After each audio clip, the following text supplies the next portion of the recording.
The current obsession with changing ingredients in hypercaloric, ultra processed foods is largely a distraction. I want to be very clear from the start. I'm not against removing synthetic food dyes at all. In fact, I would love to see them gone tomorrow.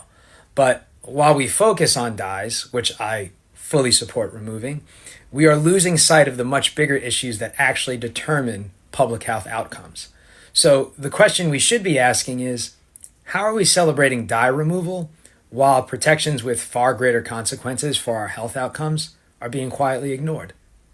If companies want to reformulate their products, that's fine. But swapping one color additive for another does not meaningfully improve health. Whether a snack is colored with a synthetic dye or an insect-based pigment, you're still eating junk. Doritos are still Doritos. Chicken nuggets fried in a different oil are still chicken nuggets. Cheese puffs made yellow with turmeric instead of dyes are still ultra-processed, calorie-dense, and nutrient-poor foods. The quantities of dye used in foods are not the main driver of health problems anyway. The bigger risk comes from eating ultra-processed foods they're found in. From a population health perspective, the biggest drivers of disease are not minor ingredient swaps, but the systems that shape what people eat every day.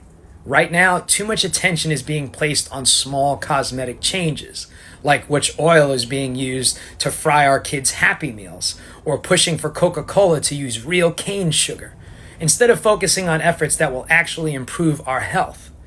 These ingredient swaps may look like wins in the headlines, but they don't make the food any healthier. At the same time, the systems that protect our food supply and public health are actively being eroded. Regulations that limit harmful chemicals in our drinking water and protect us against heavy metals are being weakened. Schools are losing funding for fresh fruits and vegetables in school meals. The FDA is pulling back from routine food safety inspections, and much of this is happening with surprisingly little backlash because our attention is fixed on whether certain colors are being removed from flaming hot Cheetos.